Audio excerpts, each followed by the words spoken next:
अस्सलाम वालेकुम my dear students. आज का जो हमारा टॉपिक है वो है चैप्टर नंबर सेकंड, यानी D and A block elements, जो चैप्टर नंबर 2 जिसको हम कहते हैं, इसके मुतालिक है। तो इसमें आज हम इस डी और ए ब्लॉक एलिमेंट्स के कुछ जो जनरल फिज़िकल प्रॉपर्टीज़ है उसको हम डिस्कस करते हैं। ठीक है, तो चलिए अपने लेक्चर का आगाज़ करते हैं। General properties of transition elements. तो सबसे पहले हम कहते हैं कि ट्रांजिशन एलिमेंट्स जो होते हैं वो अमूमन हार्ड होते हैं, दे आर हार्ड। ये हम कहते हैं कि इसमें मेटालिक बॉन्ड होगा, स्मॉलर न्यूक्लियर चार्ज, हम कहते हैं स्मॉलर एटॉमिक साइज़ होगा, ग्रेटर न्यूक्लियर चार्ज होगा। तो इसकी वजह से इसकी जो बेंडिंग फोर्स है वो काफ़ी ज़्यादा होती है। तो इसमें जो हम कहते हैं कि जो इसका स्ट्रक्चर होगा वो काफ़ी सख्त होगा, तो ये बहुत ज़्यादा हार्ड होते हैं। लिहाजा हम कहते हैं कि they are hard. Good conductor of heat. अब हम कहते हैं कि इसमें चूँकि मेटालिक बॉन्ड होता है, तो जब इसमें मेटालिक बॉन्ड होगा तो इसमें फ्री इलेक्ट्रॉन पाए जाते हैं। इसके हम कहते हैं कि जो इलेक्ट्रॉन सी पाया जाता है, तो इलेक्ट्रॉन फ्री इलेक्ट्रॉन की वजह से ये गुड कंडक्टर ऑफ हीट भी होंगे और गुड कंडक्टर ऑफ इलेक्ट्रिसिटी भी होंगे। तो हम कहते हैं कि good conductor of heat, good conductor of electricity. Variable oxidation state. अब ऑक्सीडेशन स्टेट इसका वेरिएबल क्यों होगा? तो हम कहते हैं कि इसमें इसमें वेरिएबल ऑक्सीडेशन स्टेट इसलिए होगा क्योंकि इसका जो डी सबशेल होता है वो इनकम्प्लीट होगा, यानी in the price of completion ये हम कहते हैं कि मौजूद होगा। जो आखिरी इलेक्ट्रॉन होता है तो वो डी सबशेल में जो है वो हम कहते हैं कि वो इंटर होता है। तो इसलिए इसकी जो यानी ऑक्सीडेशन स्टेट होती है वो वेरिएबल होगी। इसके अलावा हम कहते हैं कि ये जो वेरिएबल ऑक्सीडेशन स्टेट रखती है तो इसकी वजह से इसके जो कंपाउंड भी होंगे तो अमूमन हम कहते हैं कि ये यानी डिफरेंट कलर्ड के भी हो सकते हैं। तो वेरिएबल ऑक्सीडेशन स्टेट रखते हैं। मिसाल के तौर पर हम मिसाल देते हैं आयरन का। तो आयरन में हम कहते हैं कि फेरस के कंपाउंड भी है, फेरिक कंपाउंड भी पाए जाते हैं। इस तरह मर्क्यूरस भी है, मर्क्यूरिक भी है।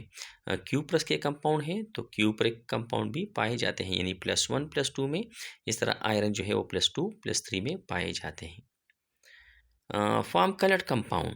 ये अमूमन कलर्ड कंपाउंड बनाते हैं और कलर्ड कंपाउंड डिपेंड करता है कि जब डी सबशेल में इलेक्ट्रॉन जो है, अगर वो हम कहते हैं कि 1 से लेके 9 तक जब इलेक्ट्रॉन आते हैं तो इसके जो सॉल्यूशंस बनते हैं या यानी सॉलिड कंपाउंड बनते हैं वो कलर्ड होंगे। लेकिन जब डी में इलेक्ट्रॉन नहीं होंगे या 10 होंगे तो फिर इसके जो कंपाउंड होंगे वो अमूमन कलर्ड जो है वो नहीं बनेंगे। तो अमूमन इसके जो कंपाउंड होते हैं वो कलर्ड होते हैं क्योंकि इसमें इलेक्ट्रॉन 1 से लेके 9 तक जो है वो ज़्यादा हम कहते हैं कि आते हैं। लेकिन अगर जिंक की बात करते हैं तो जिंक के कंपाउंड कलर्ड जो है वो नहीं होंगे क्योंकि डी जो है उसमें 10 इलेक्ट्रॉन पाए जाते हैं। तो अमूमन इसके जो कंपाउंड होंगे वो कलर्ड होंगे। इसके अलावा इसमें हम कहते हैं कि जो डी में अनपेड इलेक्ट्रॉन पाए जाते हैं, डी सबशेल में अनपेड इलेक्ट्रॉन पाए जाते हैं, तो इसकी वजह से हम कहते हैं कि ये पैरामैग्नेटिक भी होंगे।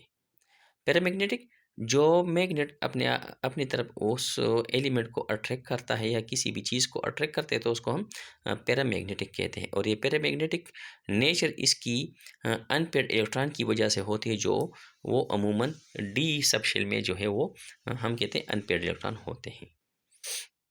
अब इसके अलावा ये कम्प्लेक्सेस भी बनाते हैं या हम कहते हैं कोऑर्डिनेशन कंपाउंड्स या कोऑर्डिनेशन कम्प्लेक्सेस बनाते हैं।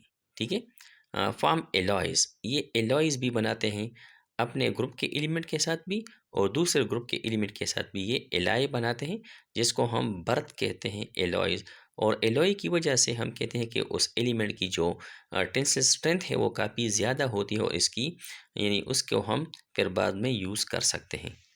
इसके अलावा ये एलिमेंट यानी डी ब्लॉक एलिमेंट्स जो हैं ये अमूमन एज अ कैटलिस्ट के तौर पर भी हम कहते हैं कि यूज़ होता है।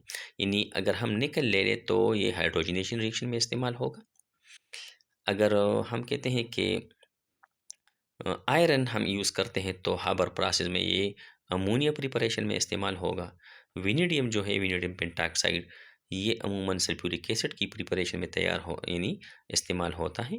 तो इसलिए इसके बहुत सारे एलिमेंट जो है ये एज ए कैटलिस्ट के तौर पर जो है वो काम करता है। तो ये थे डी ब्लॉक एलिमेंट्स या जिसको हम ट्रांजिशन एलिमेंट्स कहते हैं, उसके कुछ जनरल प्रॉपर्टीज़। अब नेक्स्ट लेक्चर जो है वो हमारा होगा यानी इसी चैप्टर में बेंडिंग फोर्सेस पे या बेंडिंग एनर्जी पे।